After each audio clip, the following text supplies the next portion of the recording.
que eu acho mais interessante, que agora nós vamos entrar na grande problemática desse texto, porque eu não entendo Deus, eu não compreendo Deus, e esse Deus nosso, ele é maravilhoso. Aí ele diz: Moisés, eu ouvi a murmuração deles. Se você pegar no texto, olha, eu estava meditando só nessa primeira parte, ó, 1, 2, versículo 7, versículo 8, olha aí, murmuração. Aí você vai para o versículo, só no versículo 7 tem murmuração, não é isso? No versículo 8, 2 vezes, não é isso? E aí no versículo 9, murmura. Quando você chega no 12, murmura 2 vezes no 9. Olha o tanto aí, conte aí quantas vezes. Só nessa primeira parte, vamos lá.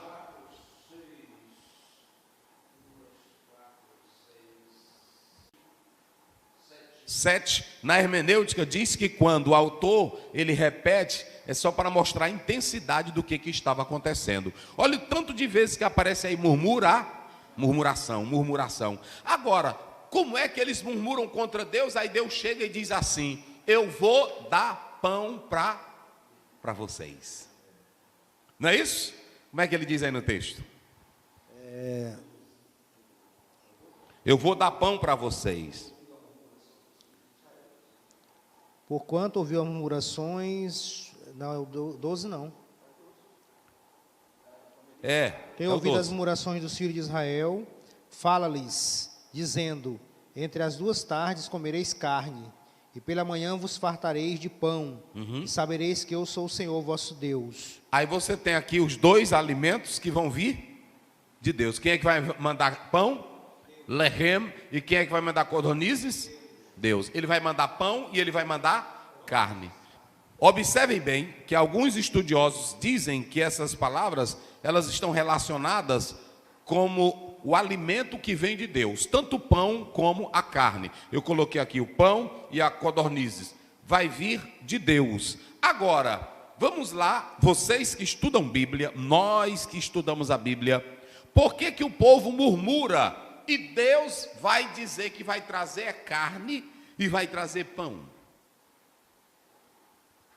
Prestem bem atenção, porque no caso aqui eu nem ia mandar mais pão e nem ia mandar alimento, eu ia matar tudinho. Não era assim? Agora, no meio dessa coisa toda, por que Deus disse assim: eu vou mandar, Moisés, pão para eles, e vou mandar o quê? Aves. Eu vou mandar codornizes para eles comerem. Olha o que diz o verso 3. Leia aí, pastor Wagner. E os filhos de Israel disseram-lhes: quem dera que nós morrêssemos por mão do Senhor na terra do Egito, quando estávamos sentados juntos às panelas de carne. Olha, irmão, que conversa. Quando comíamos pão até fartar. Ai. Porque tendes nos tirado para este deserto, para matar de fome a toda esta multidão? Ou seja, eles estavam dizendo que Deus não sabia planejar. Lá vai, olha a murmuração. Deus não sabia planejar. Os 2 homens que ele colocou na frente não sabiam liderar, e eles estavam sem destino certo.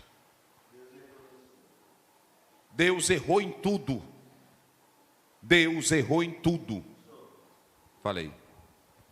Eu entendo pelo texto que Deus deu o pão e a carne para provar para Moisés e para Arão e para eles mesmos que o problema não era falta de pão e carne.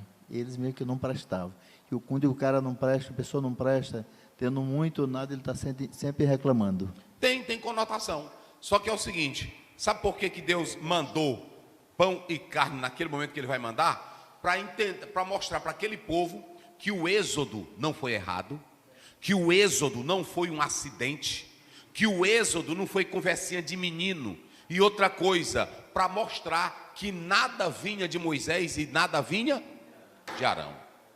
Ou seja, pode ter essas 2 conotações. Deus estava dando liberdade pelos milagres, pelas bênçãos, e eles viam tudo isso aqui, mas agora Deus disse assim: eu vou dar pão para eles, Moisés. Eu vou mandar pão do céu. Eu vou mandar. E Jesus complementa isso lá em João 8, quando ele diz: não foi Moisés que deu pão para vocês, foi o meu Pai. E é muito interessante isso, porque quando você vai para Mateus 6, a oração do Pai Nosso começa aqui. Pai nosso que está nos... O pão nosso de cada dia. Deus diz assim, eu vou mandar pão para eles, para comer. Agora vocês sabiam, deixa eu dizer uma coisa para vocês. Vocês sabiam por que estava tendo essa reclamação tremenda? Primeiro, porque eram incrédulos. Segundo, porque eles não tinham espírito ali. Terceiro, porque nada alegra crente que não tem espiritualidade. Nada satisfaz crente incrédulo. É assim ou não é? O pregador pode ser o melhor, ele glorifica. O cantor pode ser o melhor, ele glorifica. A mensagem pode ser a melhor, ele glorifica. Nada agrada crente incrédulo. A mulher derramou o perfume, está lá em João 12, em Jesus. Aí o que acontece? O Judas que viu Jesus fazer tanto milagre, operar, ele glorificou Jesus. Então o murmurador está do mesmo jeito. E deixa eu dizer uma coisa, bota para cá, Caio, eu vou começar agora. E deixa eu dizer uma coisa para vocês. Tem irmão que fica hoje dizendo, Moisés era um homem usado por Deus, a glória de Deus estava em Moisés, homem poderoso. Moisés, coitado. É porque a gente quer pintar um quadro da Bíblia. Moisés era como qualquer um de nós hoje.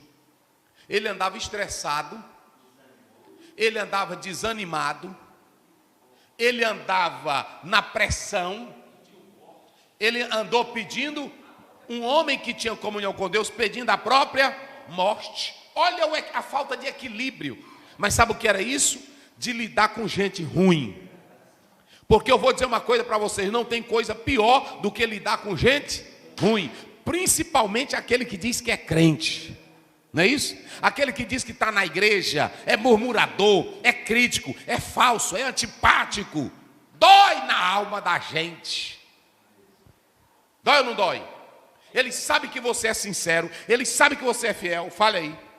É interessante observarmos que dentro das 7 murmurações que poderiam levar Deus a não realizar o milagre, no versículo 10 diz que a glória de Deus apareceu. Então a gente pode entender que ainda no meio da murmuração, Deus manifesta a sua glória, porque Ele é Deus, acabou o assunto. A murmuração não vai restar a sua glória. De jeito nenhum, porque preste bem atenção, nós vamos falar isso daqui a pouco. Observe que os 2 alimentos vinham de Deus, e mesmo o povo, pastor Adalberto, desobedecendo, Deus estava mandando maná. Mas por que Deus estava mandando maná? Por que Deus estava mandando codornizes se o povo não prestava? Era para mostrar que Deus era quem era bom e o povo não valia nada. É assim ou não é? Não valia nada, só que tem uma coisa. Nós vamos já falar quando chegar em 1 Coríntios, que Paulo vai ampliar isso. Então vem os 2 alimentos, está aqui. Aí o Senhor está dizendo isso, ó. Deus estava fazendo tudo isso para prová-los. Olhe para cá. Quando você estiver passando por uma grande provação, Deus não é soberano? Deus não é quem controla? Deus não sabe de todas as coisas? Tudo não coopera para o bem? Então não reclame, porque no meio dessa prova, pode ser Deus te experimentando. Pode ser Deus tratando o teu caráter. Pode ser Deus lidando com você. Veja que Moisés disse assim, olha, recolham na sexta e no Shabat vocês não vão colher. Eles obedeciam, mas o maná, para quem obedecia, não criava bicho.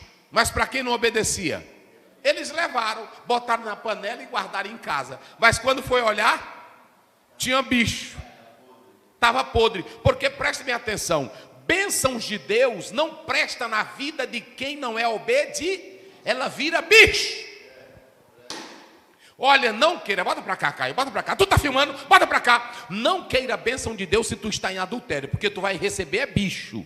Não queira a bênção de Deus se tu está na mentira, tu vai receber câncer. Não queira a bênção de Deus se tu estás na prostituição, moça, tu vai receber doença. Bênção de Deus só presta para quem é santo.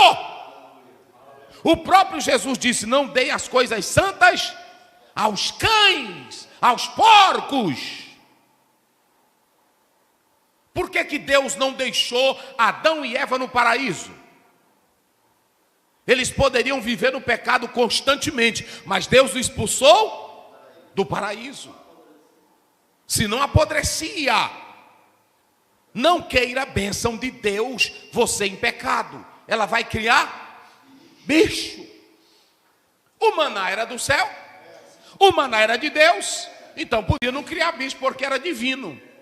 Mas sabe por que Deus deixou criar bicho? Porque Deus só dá bênção para quem vive na bênção. O murmurador, bota para cá, Caio, bota para cá. O murmurador, o falso, o antipático, o adúltero, a adúltera, aquele que se prostitui, o ladrão, o antipático, ele não vai receber bênçãos de Deus para viver nelas. Porque como é que Deus vai abençoar quem está em pecado? Nós, quando lemos a teologia acerca de Deus, diz que Ele é amor, diz que Ele é paz, diz que Ele é santo, mas também diz que Ele é justiça. Ele é justiça. Então como é que Deus é justo e vai abençoar quem não vale nada? Olha por que Deus não atentou para a oferta de Caim. Ele não atentou porque a Bíblia diz que ele era do cão, do maligno. Meu Deus do céu, está pesado.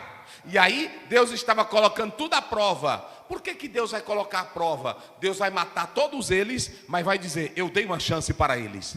Eu dei pão para eles, eu dei maná, eu dei a palavra, eu testei, eu dei opção, eu dei liberdade, eu dei dias e dias para eles.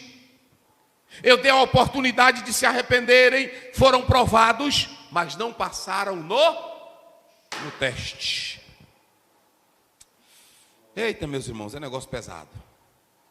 Ok? Aí vem o verso 6, como é que diz aí, pastor Wagner? Então disse Moisés a Arão, a todos os filhos de Israel: à tarde sabereis que o Senhor vos tirou da terra do Egito.